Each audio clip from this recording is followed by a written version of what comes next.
le mouvement noir ne doit pas être homogénéisé. C'est-à-dire que c'est quelque chose qui est complexe, qui est contrasté depuis le début. Je ne vais pas aller jusqu'à, comment dire, les excès, le ridicule qu'on a pu entendre parfois, comme par exemple cette femme politique qui s'appelait Rossignol, qui disait « mais vous savez, il y avait des nègres qui étaient pour l'esclavage ». C'est pas du tout ça que je veux dire. Mais ce que je veux dire, c'est que depuis très longtemps, que ce soit dans le contexte des États-Unis, que ce soit dans le contexte des Antilles, même dans le contexte français, depuis des décennies, voire depuis des siècles, il y a des mouvements noirs conservateurs, il y a des intellectuels noirs conservateurs. Par exemple, voilà, il y a des figures qui sont aujourd'hui extrêmement réputées, appréciées, comme par exemple Paulette Nardal, qu'on présente parfois comme une figure d'émancipation, etc.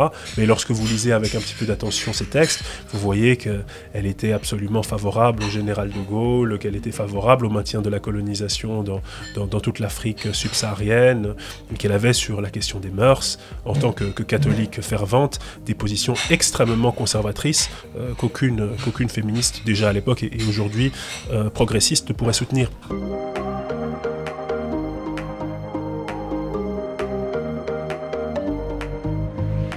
Bonjour Norman Ajari, vous êtes docteur en philosophie et maître de conférences à l'université d'Édimbourg. Vous avez publié plusieurs ouvrages tels que La dignité ou la mort, éthique et politique de la race, aux éditions La Découverte en 2019.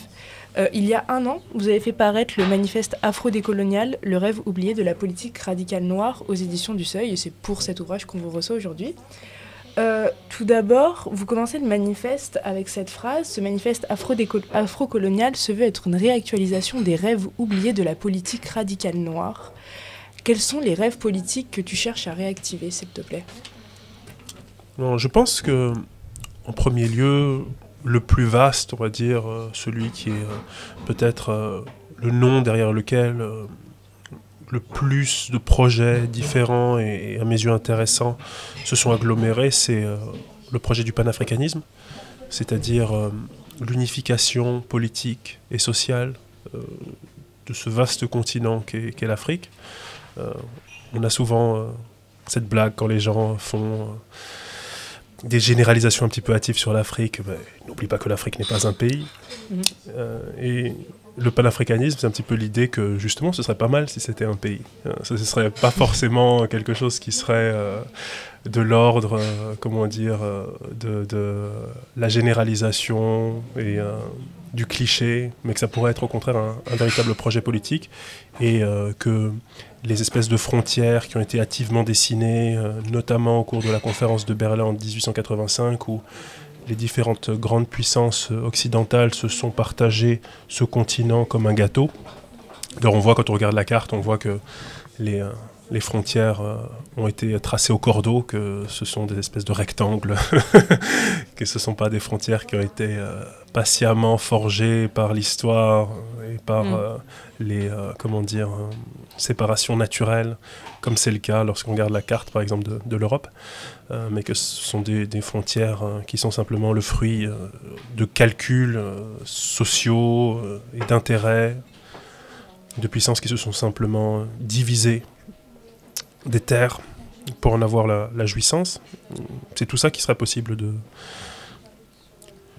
réactualiser. Disons, c'est ce contre quoi on pourrait lutter, et c'est les différents projets qui ont visé à lutter contre cet état de fait qu'on pourrait réactualiser. Ouais. Et du coup, on va dire la motivation première d'écrire un manifeste, c'est pour mettre ces projets en lumière, ou c'est parce que, par exemple, c'était ma seconde question, c'est parce que tu remarquais des dérives, des mouvements antiracistes qui ne te plaisaient pas? Alors, au départ, la véritable motivation, c'est une interpellation. Parce que c'est pas un livre que j'ai écrit, on va dire, de mon propre chef, comme souvent. C'est l'écrivaine camerounaise Léonora Miano, qui est une romancière et une essayiste qui a une maison d'édition qui se situe à Lomé, qui m'a donc interpellé, qui m'a demandé d'écrire ce livre. Elle a un partenariat avec différentes maisons d'édition, une maison d'édition à Londres et une autre maison d'édition qui est le Seuil ici à Paris. Et donc, elle m'a demandé d'écrire ce manifeste, ce qui est à la fois un petit peu étonnant, puisque un manifeste, c'est censé, si j'ose dire, être l'expression en peu de mots d'une position politique forte. Mais en même temps, beaucoup de manifestes, finalement, sont le fruit à la fois de travaux collectifs et de demandes, quoi. Marx et Engels, quand ils écrivent le manifeste du Parti communiste, ben, c'est parce qu'ils expriment quelque chose de collectif. Le projet communiste, c'est le projet du parti communiste. De même, voilà, pour les manifestes du surréalisme, pour tous les manifestes, on va dire, des avant-gardes, c'est un ou deux types de personnes qui écrivent ça, mais c'est censé exprimer quelque chose de plus vaste. Donc, c'est pour ça que j'ai accepté ce projet, parce que je me dis, bah, si une demande, ça veut dire qu'il y a déjà l'amorce de quelque chose de collectif qui se passe. Mais tout seul, j'aurais certainement pas eu l'idée.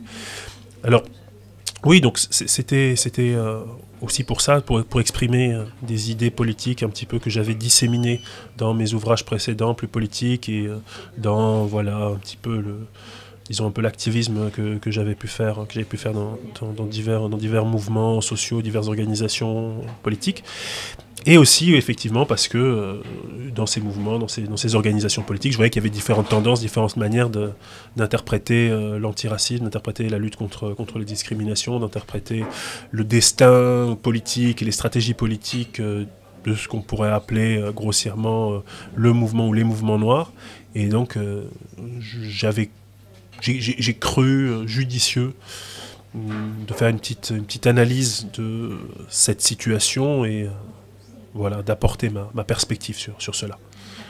Et justement, dans le livre, tu parles de libéralisme noir, qui est, de ce que j'ai compris, c'est que ce serait une façon dont le libéralisme se serait accaparé des mouvements décoloniaux, et qu'on aurait fait un peu un produit, pas marketing, mais que ce serait un peu une mutation du capitalisme à travers les mouvements antiracistes.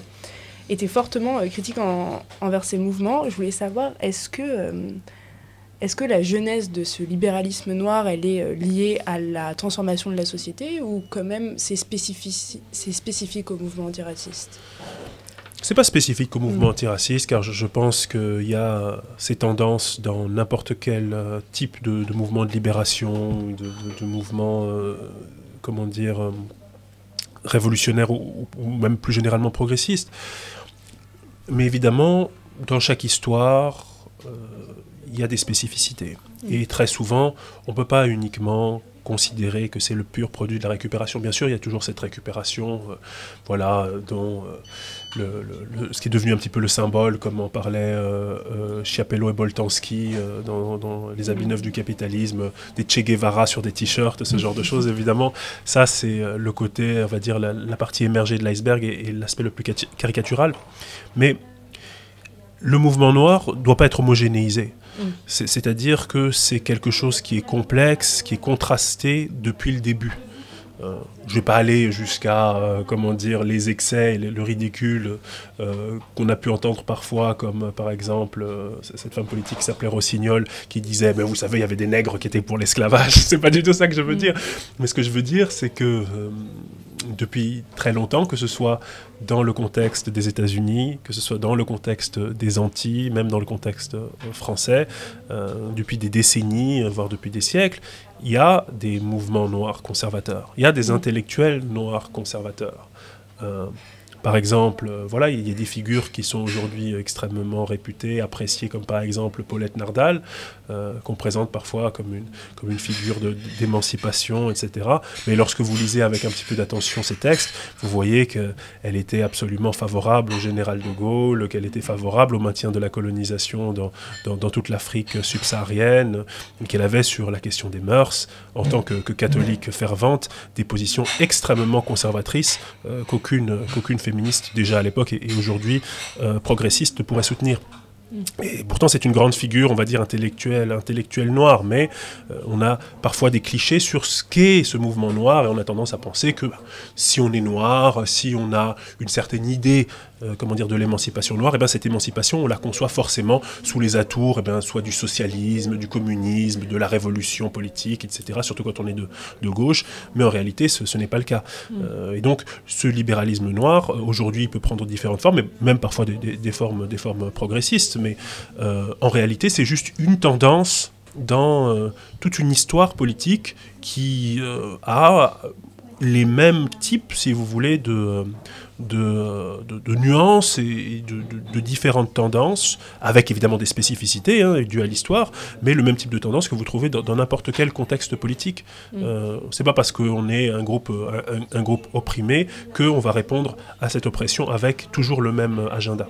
Mais quand même, le projet politique, dans le livre, vous revenez quand même sur le fait que la lutte antiraciste ne peut pas s'allier avec le mouvement communiste blanc qui a quand même toujours, de ce que j'ai compris, qui a quand même jamais défendu les droits, qui a jamais non plus été dans la lignée des mouvements antiracistes, quoi. Disons, je pense que c'est possible de s'allier, mais à condition d'une refonte et d'une réflexion critique considérable de la part de ces mouvements-là.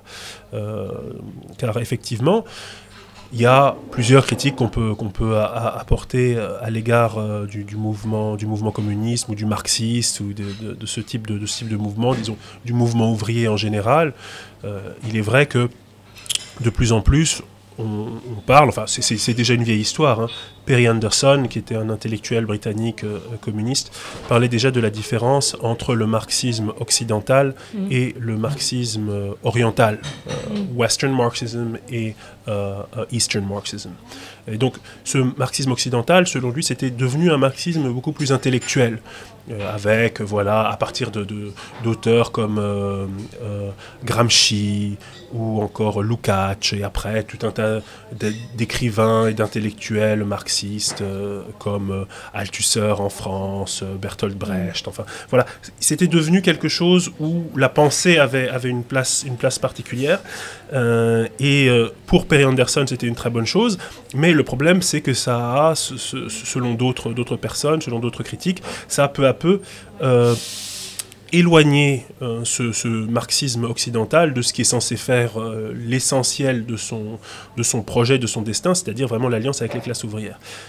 Ce que je pense qu'il est nécessaire d'ajouter, c'est que le problème du marxisme occidental, c'est pas uniquement son intellectualisme, etc., puisqu'il y a eu quand même dans certains pays d'Europe occidentale des partis communistes très puissants, la France en fait partie, l'Italie également, il y a eu des pays où le marxisme, et même la Grande-Bretagne dans une certaine mesure, où le marxisme a occupé une grande place. Et je pense que dans notre critique du marxisme occidental, on doit intégrer quelque chose qui n'a pas très souvent été fait. Parfois, il y a eu des autocritiques internes qu'il faut saluer, mais pas suffisamment à mon goût. Le fait que ces partis-là, eux-mêmes, s'ils soutenaient, par exemple, l'Union soviétique, etc., ils étaient aussi extrêmement chauvins dans leur politique intérieure. Ils soutenaient la colonisation, ils ont parfois soutenu ce qui a causé des démissions, comme par exemple celle de mon ami le philosophe Étienne Balibar. Ils ont soutenu les destructions de foyers de travailleurs immigrés dans la banlieue parisienne. À l'époque, Robert Hue avait soutenu ça, par exemple, pour ceux qui se souviennent de cet ancien premier secrétaire et maire d'une ville, je ne me souviens plus laquelle, mais d'une ville de banlieue parisienne, de la banlieue rouge.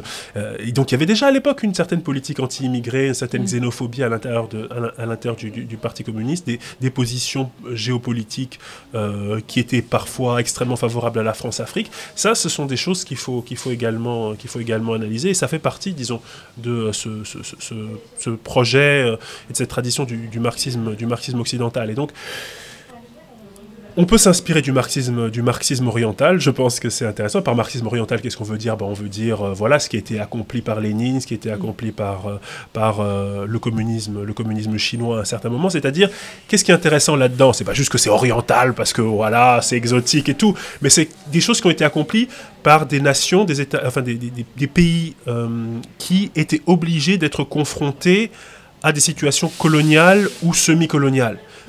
Et voilà, par exemple, la guerre du Vietnam, guerre d'Indochine devenue guerre du Vietnam, c'était exactement ça. C'était à la fois une révolution nationale, une révolution socialiste et une lutte anticoloniale. Et à travers l'Afrique, il y a d'autres exemples du même genre. Et ça, c'est des éléments intéressants de l'histoire. Et comment dire, les critiques parfois, parce que voilà, c'était brutal et tout, ça a des tendances totalitaires, etc. C'est dû aussi à la situation et la nécessité de rattrapage, si j'ose dire, de rattrapage économique qui était la leur. Et ça, c'est des choses, comment dire, je ne vais pas dire que je revendique, parce qu'on s'en fiche de ce que je revendique, mais que j'analyse comme pouvant être intéressantes dans un dialogue avec le panafricanisme et avec les mouvements noirs. Mais en même temps, voilà, le marxisme occidental, aussi bien dans son intellectualisme, qui n'est pas forcément une mauvaise chose, hein, mais dans son intellectualisme qu'il a éloigné, on va dire, de certaines, des gens qu'il est censé représenter, dont il est censé porter les intérêts, et d'autre part, le chauvinisme du mouvement organisé des travailleurs, bah, c'est des choses qu'il faut vraiment critiquer, qu'il faut vraiment analyser. Et je pense que par rapport à la question du racisme et tout ce qui s'ensuit, cela n'a pas suffisamment été fait et ça nous empêche d'avoir un dialogue apaisé et serein sur ces questions-là avec les mouvements progressistes blancs et occidentaux. Mais la question du marxisme et du communisme, elle pose quand même la question de l'universalisme. Enfin, à mes yeux en tout cas, comment est-ce qu'on fait pour ne pas... En fait, c'est un peu une tension entre trop universaliser et du coup essentialiser, et trop spécificier et du coup aussi essentialiser. Ouais, je vois ce que tu veux dire. Mais tu sais, moi, et c'est une question un petit peu ouverte pour moi. J'attends à ce que on discute que des personnes plus en prise, ou plus qui se reconnaissent davantage dans le marxisme, etc., que moi-même, même si voilà, c'est une histoire qui me passionne, qui m'intéresse également, me répondent. Mais je ne considère pas l'universalisme, et a fortiori l'universalisme républicain, comme un élément fondamental de la doctrine marxiste, de la doctrine socialisme du mouvement ouvrier. Bien au contraire. Alors il y a ce concept un petit peu inspiré de Hegel de la classe universelle. Alors qu'est-ce que c'est que la classe universelle ? C'est un peu une contradiction dans les termes quand même, parce que des classes, en tout cas dans la pensée de Marx, il y en a toujours au moins deux. Vous avez toujours le prolétariat et la bourgeoisie. Alors, l'unité universelle, qu'est-ce que ça veut dire ? Ça veut dire qu'elle est capable de réorganiser l'ensemble de la société en fonction de ses intérêts.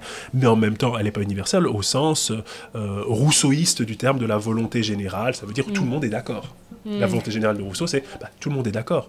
Or, le principe du marxisme-léninisme, c'est au contraire qu'il y a une contradiction fondamentale dans la société. Et même la prise de pouvoir du prolétariat ne change pas ça. Ça veut dire qu'il faut quand même utiliser l'État pour travailler au corps les contradictions de la société, essayer de les résoudre, Donc il y a toujours quelque chose en face de nous. On n'est jamais l'universel, on n'est jamais l'espèce de comment dire, porteur d'une flamme dont la vérité est absolument sans frontières. Non, au contraire, ce qui est intéressant dans ce qu'on appelle la pensée dialectique, c'est-à-dire la pensée qui avance par contradiction, ben c'est justement que s'il y a contradiction, ça veut dire qu'il y a quelque chose d'autre. On n'est pas dans l'universel, on n'est pas dans cette espèce d'illusion d'une vérité qui est absolument sans frontières. Non, à chaque fois qu'on rencontre un obstacle, on doit le surmonter. Et si on rencontre un obstacle, ça veut dire qu'on n'est pas tout. Ça veut dire qu'on est juste une tendance qui s'affronte à des obstacles dans l'histoire et qui est obligé d'essayer de les résoudre. Ça, c'est vraiment, là, je trouve, la manière de penser, la forme de pensée qu'on doit à toute la tradition de la pensée dialectique, Hegel, Marx, et ça commence avant et ça continue après.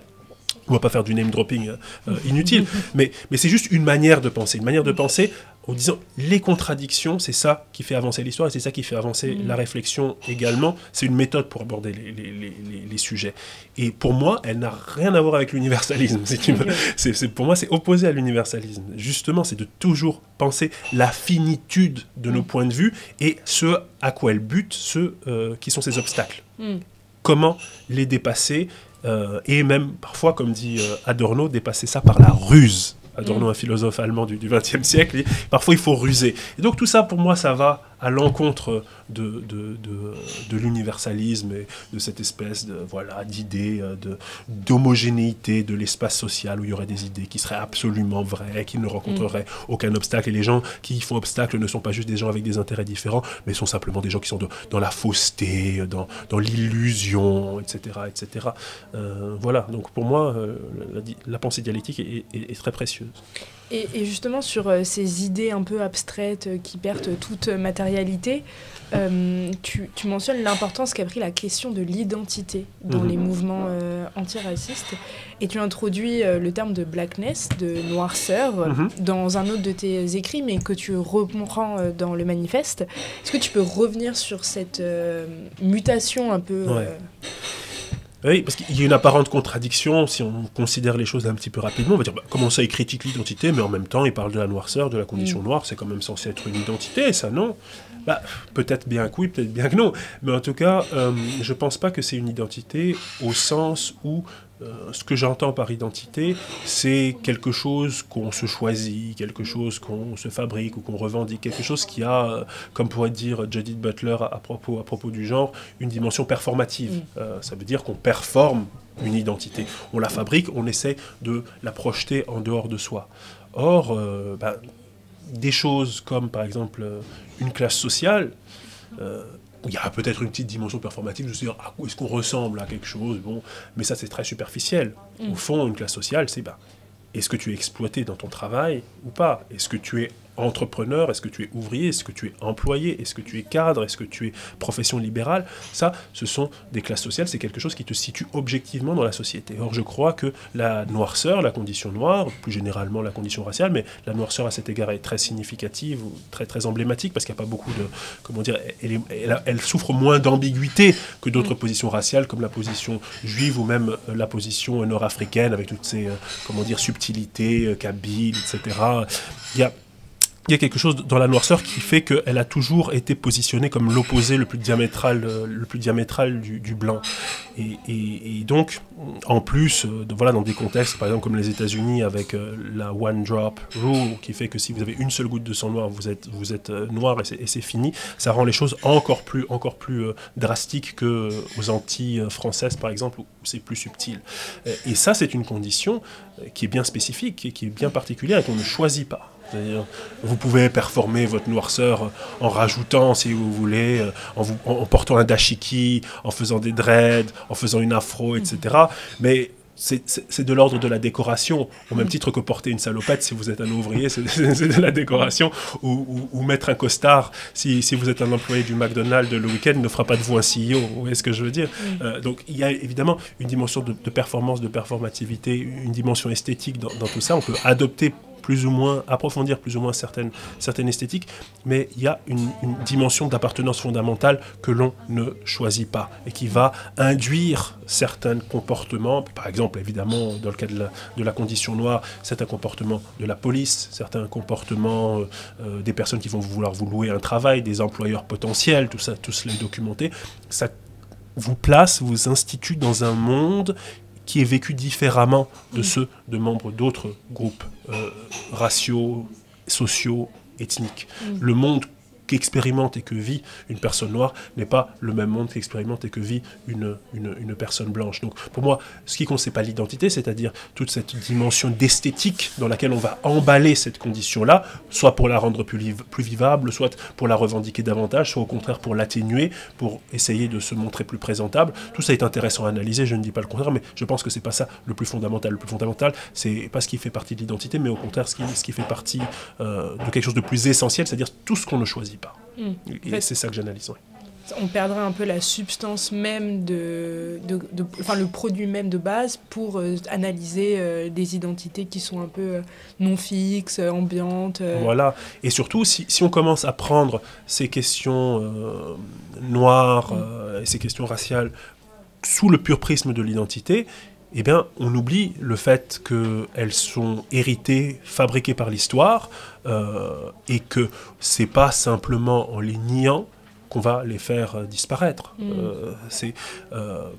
Souvent, ce sont les critiques de l'identité, conservateurs, qui en ont finalement la vision la plus performative, étonnamment, parce qu'ils devraient être contre les trucs à la Judith Butler, etc., être contre cette espèce de progressisme des identités. D'ailleurs, c'est très étonnant, ce sont les gens qui pensent... je me suis déjà fait cette remarque et je trouve ça très étrange. Ce sont les gens qui pensent que le genre est absolument fixe, ça veut dire qu'ils détestent tout ce qui est trans, etc., qui trouvent que le genre c'est absolument fixe et ils trouvent que la race c'est absolument volatile, ça veut dire que ça peut disparaître d'un seul coup. C'est très étonnant à quel point ils considèrent que l'un est absolument comment dire, immuable, naturel, et que l'autre est tellement construit par l'histoire que c'est facile de ne plus voir les couleurs, il suffit de le décider. Donc c'est assez étrange. Mais ce sont ces personnes-là qui ont donc la vision la plus performative de la race. C'est tellement performative qu'il suffit de le décider et elle n'existe plus. Mais en réalité, c'est surtout, je pense, un outil pour nous faire ignorer notre propre condition et qu'on n'ait pas l'envie ou l'idée de revendiquer davantage d'égalité ou davantage d'indépendance et de lutter pour nos droits, pour l'indépendance de l'Afrique, etc. etc. Et du coup, considérer le racisme comme une structure sociale de notre société, c'est dans l'ouvrage, vous parlez par exemple de à quel point la négrophobie est centrale en fait. C'est que c'est quelque chose qu'on ne veut pas voir, mais qu'elle est centrale. Et vous dites qu'en fait, elle est cherchée, on cherche en même temps la destruction, mais la préservation de la vie noire. Et du coup, cette dialectique toujours entre maintenir un peu un bouc émissaire, mais en même temps qui est désiré. Enfin, je trouve ça très intéressant sur comment ça construit aussi l'identité blanche, quoi. Oui, c'est ça, c'est-à-dire l'identité, vous avez compris. Oui, bien sûr. Non, mais là pour le coup, on a quelque chose qui est de l'ordre de l'identité, évidemment, parce que c'est la manière dont on la fabrique, dont on la construit, dont on la couvre d'une esthétique, justement. Parce qu'on pourrait imaginer qu'être blanc puisse vouloir dire autre chose que ça. De même qu'on pourrait imaginer qu'être noir puisse... veuille dire différentes choses. Donc ça, c'est effectivement une manière de la reconstruire et de lui donner sens à travers le contraste avec la condition noire. Et oui, on n'a pas envie de se débarrasser totalement des Noirs. Et d'ailleurs, c'est un paradoxe que je mentionne souvent, mais parce que ça quand même, c'est quand même structurant pour notre société en général, la place considérable des Noirs dans l'industrie du divertissement. C'est très prégnant aux États-Unis, mais c'est également le cas en France, quoi. Je veux dire, vous écoutez la musique en France qui marche le mieux, on dit souvent c'est le rap, etc., qui a le plus de succès, et tout ce qui est le rap et tout ce qui comment dire, gravite autour. Évidemment, aux États-Unis, c'est tous les artistes de rap noirs font des succès absolument phénoménaux. Les grands acteurs. Souvent les films qui marchent le mieux. Voilà, en ce moment il y a Sinners, le film avec Michael B. Jordan qui est réalisé en plus par Coogler, un réalisateur noir. Ça marche du tonnet. Ils ont fait 60 millions le premier week-end. En France, voilà, les artistes les plus écoutés, des Aya Nakamura, des Theodora, etc. C'est ça qui marche. La culture populaire partout dans le monde est extrêmement noire.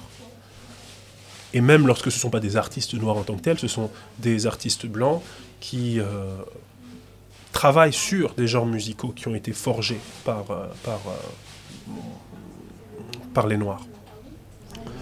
Mais en même temps, même s'il y a énormément d'influenceurs noirs, les Noirs n'ont pas beaucoup d'influence. C'est-à-dire qu'en ce qui concerne la prise de décision, les Noirs ne sont pas assis à la table. Et ce, dans tous les pays développés. C'est que le pouvoir reste cantonné quand même spécifiquement aux populations blanches. Exactement. Et très étonnamment, le divertissement semble cantonné aux populations noires. En tout cas, une place considérable leur est allouée. Et donc ça, c'est un paradoxe tout de même intéressant, c'est-à-dire le noir comme objet de consommation. Évidemment, c'est une structure héritée de l'esclavagisme, où le noir était littéralement des objets de consommation. Mais on est obligé de constater que voilà, cette structure, même si elle s'est profondément transformée, elle demeure. Il y a une existence sociale forte des Noirs dans l'espace public, pas juste parce qu'on les croise dans la rue, mais parce qu'ils sont dans nos médias, parce que nous les écoutons, parce qu'ils nous font rire à la télévision lorsque ce sont des comiques, lorsque ce sont des acteurs, etc. Donc, ils sont très présents. Ils nous divertissent évidemment dans le sport, les grands footballeurs, etc., les basketteurs, les grands sportifs. Et on les voit tout le temps. D'ailleurs, c'est pour ça qu'on a des idées de forteresse assiégée, l'équipe de France Black, comme le disait mon cher ami Alain Finkielkraut. c'est pas vraiment mon ami. Parce qu'il m'a reçu une fois dans son émission. Alors depuis c'est mon ami, évidemment. Donc, on a parfois ce sentiment de forteresse assiégée parce qu'on en voit partout à la télévision dès que vous allumez la télévision. Mais oui, mais ils sont là pour vous divertir. Lorsque vous regardez, les questions au gouvernement, vous n'allez pas en voir beaucoup. Lorsque vous regardez, le Conseil des ministres, vous en verrez encore moins. Donc oui, la forteresse n'est pas si assiégée que cela. Du coup, vous disiez qu'en fait, ils sont dépourvus de pouvoir. Oui, ils sont dépourvus de pouvoir. Ils ont, ils ont une existence qui est dans notre société assignée à cette fonction d'amuser, de divertir, de plaire. Par rapport à ça, vous revenez sur à quel point l'esclavagisme, c'était aussi une forme de société de consommation. Oui. Ce qui vous étonne?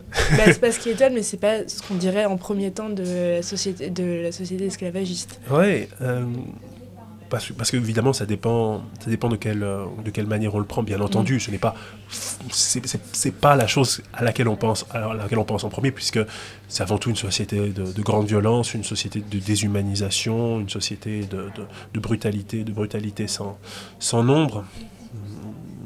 Bon, sur lesquels pas besoin de revenir encore, c'est bien connu, il y a assez de films qui en parlent, mais effectivement, ce que le cinéma hollywoodien peine à représenter, c'est précisément ça, parce que c'est l'aspect peut-être le plus obscène, bizarrement, de l'esclavagisme. Je pense que c'est dans 12 Years a Slave où on voit une scène d'achat d'esclaves et c'est dans une sorte de bourbier malpropre où on vend une espèce d'esclave à qui il manque un bras, il est obèse, il est peut-être même borgne, enfin il est très hideux, ils sont tous sales et tout. Donc ils essayent de nous plonger vraiment dans l'idée du caractère absolument sordide et délabré de la vente d'esclaves.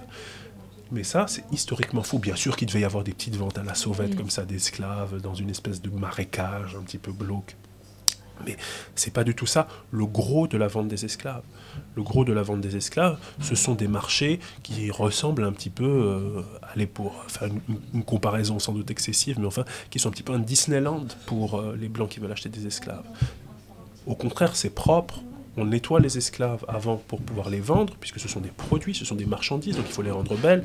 On les enduit même parfois avec du nitrate d'argent pour cacher leurs plaies, pour cacher toutes les blessures. On les coiffe bien, on leur met des vêtements neufs, beaux, qui sentent bon. On les fait jouer aux cartes, on les fait faire des sauts, des courses. Parfois, on les enduit d'huile quand ils sont costauds, pour qu'ils bandent leurs muscles, pour que les hommes qui sont là voient que c'est des vrais alphas qui sont présents là et qui vont pouvoir avoir des bénéfices. On les fait déshabiller, etc. Donc, il y a aussi tout un homoérotisme très glauque de tout ça, car c'était des lieux qui étaient réservés aux hommes. Et je le dis à dessein, un homoérotisme, car la coutume et, disons, la règle dans comment dire, tout de même une société protestante, la coutume voulait que, contrairement à ce qu'on pourrait penser, on ne déshabille pas, ou que très exceptionnellement, les femmes dans ces contextes-là, les femmes esclaves. En revanche, les hommes pouvaient être objets, d'inspection extrêmement approfondie.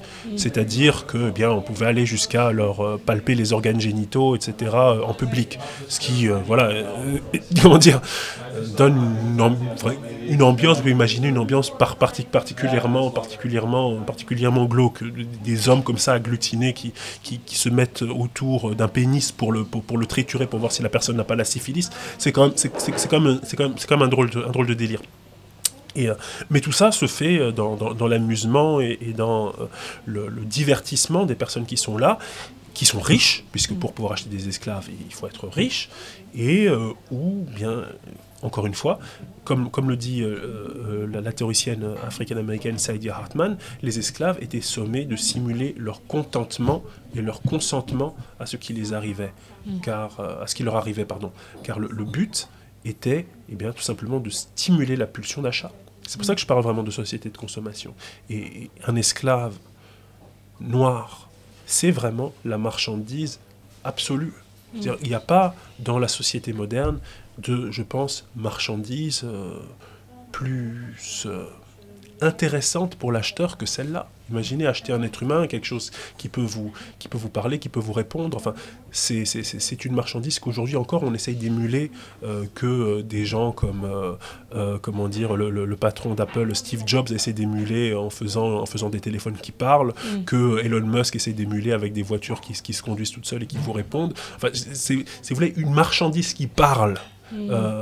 Comme l'a dit le philosophe afro-américain Fred Moten, une marchandise qui parle, c'est quelque chose de très très étrange.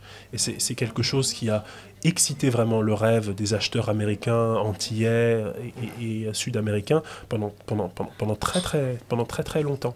Et donc oui, je suis obligé de parler de la société de l'esclavage comme une société de consommation, parce qu'on y vendait des marchandises qui faisaient vraiment rêver tout le monde à l'époque. Et du coup, cette, on va dire, économie du désir, elle pose aussi la question de l'hybridité, entre guillemets, c'est-à-dire qu'il y a une partie du coup du désir du colon qui se répartit dans l'esclave, non ? Qu'est-ce que tu veux dire par là ? Tu veux dire que l'esclave lui-même s'approprie le désir du colon, enfin il essaie de se mouler dans le désir du colon, il essaie de lui faire plaisir. Oui, par exemple, j'avais quand même lu, je crois que c'est Baba qui parle de à quel point en fait l'esclave pose avec la dialectique de le maître et de l'esclave de Hegel.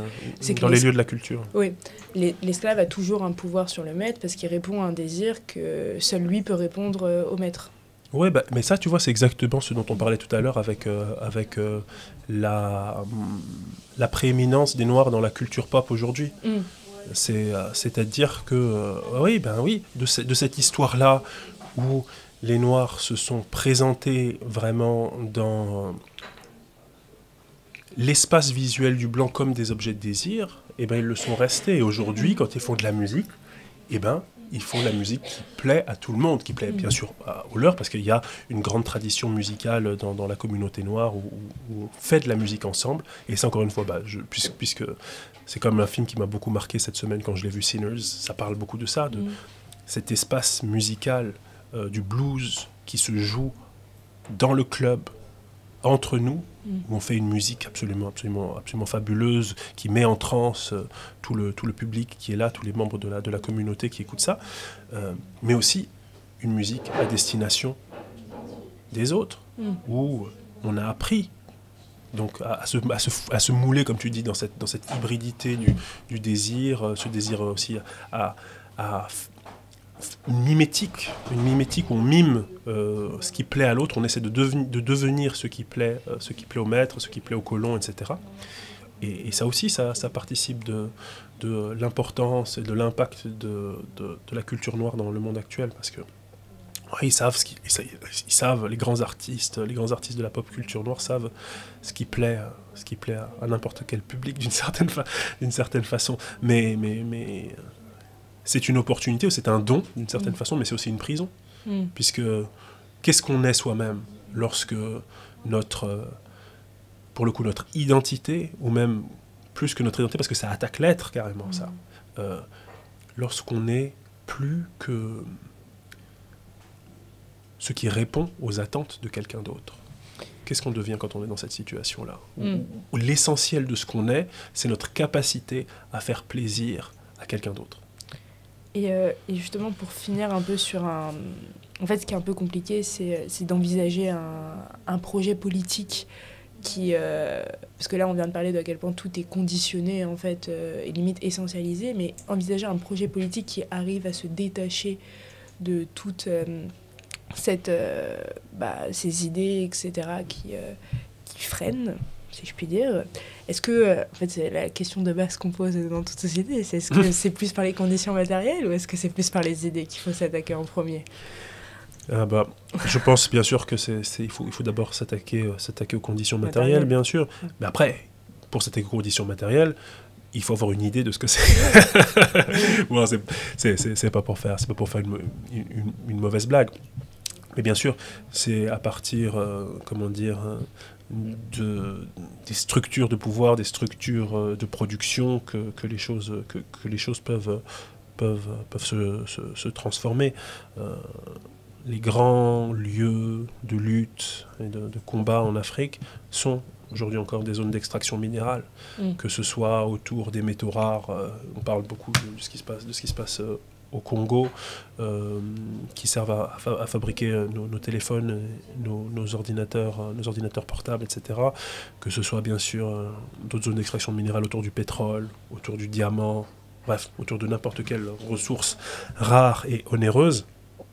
Il y a là des lieux de pouvoir particuliers, et je pense que le rôle de la diaspora, c'est aussi de mettre la lumière là-dessus et d'essayer de rassembler finalement, de montrer la communauté d'intérêt qu'il y a entre nous et ce continent-là, comme ont vraiment tenté de le faire des générations et des générations de militants, aussi bien du Black Power que ici même certaines tendances de la négritude, certaines tendances du mouvement noir en France.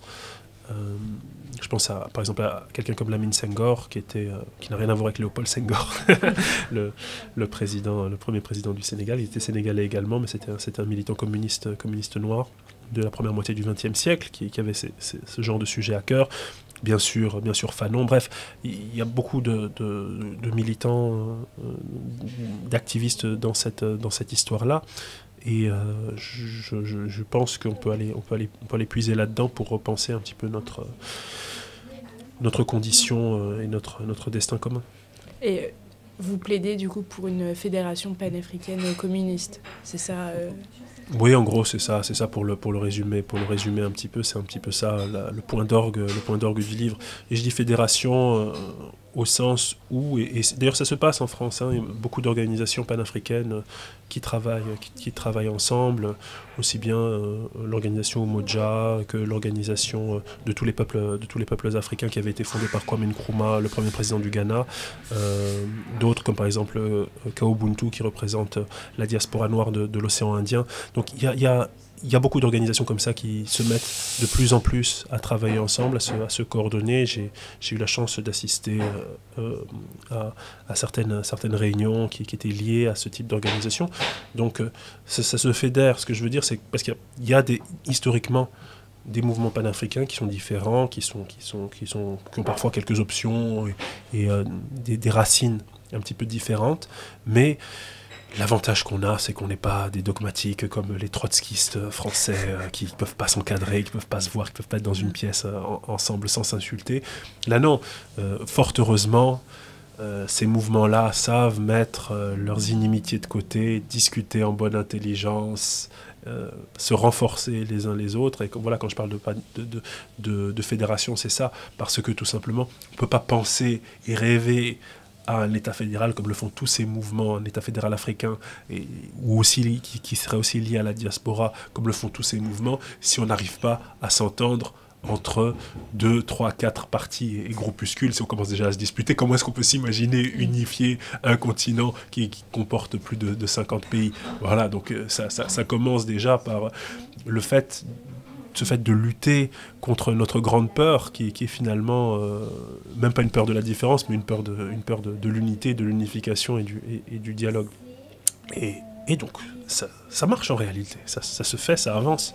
Et donc, je suis très content que finalement, c'est pas moi qui ai lancé le truc dans mon bouquin, pas du tout, c'est pas grâce à moi. Mais ce que je veux dire, c'est que j'ai vu quelque chose qui se réalise, et donc je suis content que, voilà, j'ai pas été à contresens de l'histoire à cet égard-là. D'accord. Merci beaucoup Norman Ajari, c'était passionnant. Merci à toi. Je vous conseille totalement de lire le manifeste afro-décolonial, il est vraiment incroyable. Merci. Merci. Une journée. Bye.